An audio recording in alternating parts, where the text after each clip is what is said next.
လူတွေကဘာဖြစ်လို့ဘာသာရေးအစွန်းရောက်ကြရလဲသိလားဒီဗီဒီယိုကအချို့လူတွေကိုစိတ်မသက်မသာဖြစ်စေနိုင်ပါတယ်ဒါပေမဲ့အစကတည်းကတခုရှင်းထားခြင်းပါတယ်ဘာသာရေးရှိတာမမှားဘူးကိုယ့်ရဲ့ယုံကြည်ချက်ကိုကင်ဆွဲထားတာလည်းမမှားဘူးပြဿနာကိုယ့်ရဲ့ယုံကြည်ချက်တခုကကိုထိန်းချုပ်နေရနေပြီးတော့အခြားသူအပေါ်ကိုအတင်းကျပ်လွှမ်းမိုးခြင်းတဲ့အဆင့်ကိုရောက်သွားတဲ့အချိန်မှာစတင်လာတယ်အဲ့ဒါကိုအစွန်းရောက်ခြင်းလို့ခေါ်လို့ရတယ်အားလုံးပဲမင်္ဂလာပါကျွန်တော်ရဲ့ channel လေးကနေကြိုဆိုပါတယ်ကျွန်တော်ကတော့ဆိုင်းဝါလာပါအချို့လူတွေကဘာဖြစ်လို့အဲ့ဒီလိုဘာသာရေးမှာအစွန်းတွေရောက်ကုန်ကြရလဲအကြောင်းရင်းပထမတစ်ခုကတော့ကြောက်ရွံ့မှုကြောင့်ပါလူသားတွေကမသေးကြတဲ့အရာတွေကိုကြောက်ကြတယ်ငါ့ကိုဘာကြောင့်မလို့မွေးဖွားလာလဲသေပြီးရောဘာဖြစ်မှာလဲ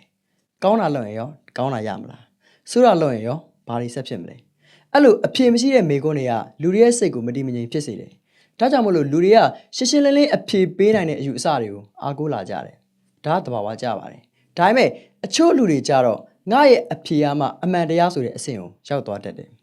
အဲ့ဒီအချိန်မှာယုံကြည်ချက်ကနေပြီးတော့အစွန်းရောက်မှုဖြစ်လာတယ်ဒုတိယအကြောင်းရင်းကတော့ဒီကိုယ်ပိုင် identity ကြောင့်ပါလူတွေကအုပ်စုတွေမှာပါဝင်ကြတယ်ဘယ်သူမှတယောက်တည်းမနေကြဘူးငါတို့ကမှအမှန်တရားဘက်ကလူတွေသူတို့ကမှားနေတဲ့လူတွေအဲ့လိုအုပ်စုလိုက်အဖွဲ့စိတ်တက်ကလူတွေကိုပို့ပြီးတော့စိတ်ချမ်းသာစေတယ်ဘာကြောင့်လဲဆိုတော့ကိုယ့်ရဲ့ဘဝမှာဘာမှမထူးခြားဘူးလို့ခံစားနေရတဲ့လူတယောက်အတွက်အုပ်စုတစ်ခုရဲ့အစိပ်ပိုင်းတစ်ခုဖြစ်လာတာကသူ့ဘဝကိုအဓိပ္ပာယ်တစ်ခုပေးသွားလို့ပဲဒါပေမဲ့အန်ရရှိတာကိုယ့်ရဲ့အဖွဲ့ကိုပိုချစ်လာလေအခြားအဖွဲ့တွေကိုပိုမုန်းလာလေဖြစ်သွားတတ်တယ်တတိယအကြောင်းရင်းကတော့အဖြူနဲ့အမဲကိုပဲမြင်တတ်တဲ့အတွေးခေါ်ကြောင့်ကျွန်တော်တို့ဒီနေ့ကဘာကြီးကအရန်ကိုရှုပ်ထွေးပါတယ်လူတွေကလည်းအရန်ရှုပ်ထွေးပါတယ်ဒါပေမဲ့အုံနောက်ကအဲ့လိုရှုပ်ထွေးတဲ့အလုပ်တွေကိုရှော့ကျင်လာတယ်ဒါကြောင့်မလို့ကောင်းတဲ့သူဆိုးတဲ့သူမှန်တဲ့ဘက်မှားတဲ့ဘက်အဲ့လိုအလွယ်အုပ်စုတွေခွဲထုတ်ပလိုက်တယ်အဲ့လိုခွဲထုတ်လိုက်တဲ့အချိန်မှာအုံနောက်ကစဉ်းစားရတာတော်တော်လေးကိုမှတက်တာသွားတယ်ဒါပေမဲ့အန်ရအနေနဲ့ကြတော့လူသားဆန်မှုကပျောက်ဆုံးသွားတယ်တစ်ဖက်လူကိုလူတယောက်အနေနဲ့မမြင်တော့ဘူးရန်သူအနေနဲ့ပဲမြင်လိုက်တော့တယ်စရုပ်ထအကြောင်းရင်းကတော့အတ္တကြောင့်ပါလူတွေကတခါလေမှသူတို့ကိုးကွယ်တဲ့ဘုရားသခင်ကိုယုံကြည်နေရမှာမဟုတ်ဘူးသူတို့ရဲ့အတ္တကိုယုံကြည်နေတာဘာလို့လဲဆိုတော့ကိုယ်ယုံကြည်ချက်မှားနိုင်တယ်ဆိုတာကိုလက်ခံလိုက်ရင်ကိုယ့်ရဲ့ဘဝတစ်ခုလုံးမှားနေခဲ့တယ်ဆိုတဲ့ခံစားချက်မျိုးကြီးဖြစ်လာနိုင်လို့ပဲအဲ့ဒီနာကျင်မှုကိုလူတွေကမခံစားနိုင်ကြဘူးဒါကြောင့်မလို့မှန်ကန်နေတောင်မှတက်သေးတွေကိုပယ်ချပြစ်တယ်မတူညီတဲ့အမြင်တွေကိုတိုက်ထုတ်တယ်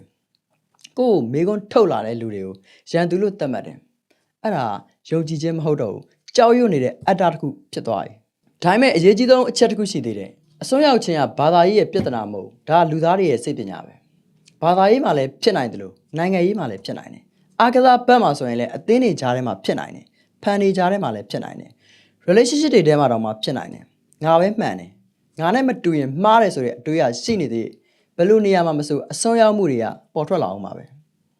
ပို့ပြီးတော့တွေးခေါ်နိုင်စွမ်းမြင့်တဲ့လူတယောက်ကသူ့ရဲ့ယုံကြည်မှုကိုတန်ဖိုးထားလိမ့်မယ်ဒါပေမဲ့ तू လက်ခံထားတဲ့ယုံကြည်ချက်ကလည်းမှားနိုင်တယ်ဆိုတဲ့ဖြစ်နိုင်ခြေကိုပါထပ်ပြီးတော့လက်ခံထားတဲ့သူတွေဖြစ်ကြတယ်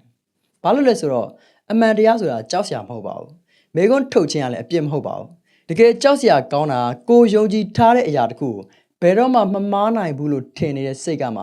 တကယ်အန်နေရပါဗီဒီယိုလေးကိုအဆုံးထိအောင်ကြည့်ပြလို့ကျေးဇူးများကြီးတင်ပါတယ်နောက်ထပ်ဗီဒီယိုမှာပြန်တွေ့မယ်နော်ဘိုင်ဘိုင်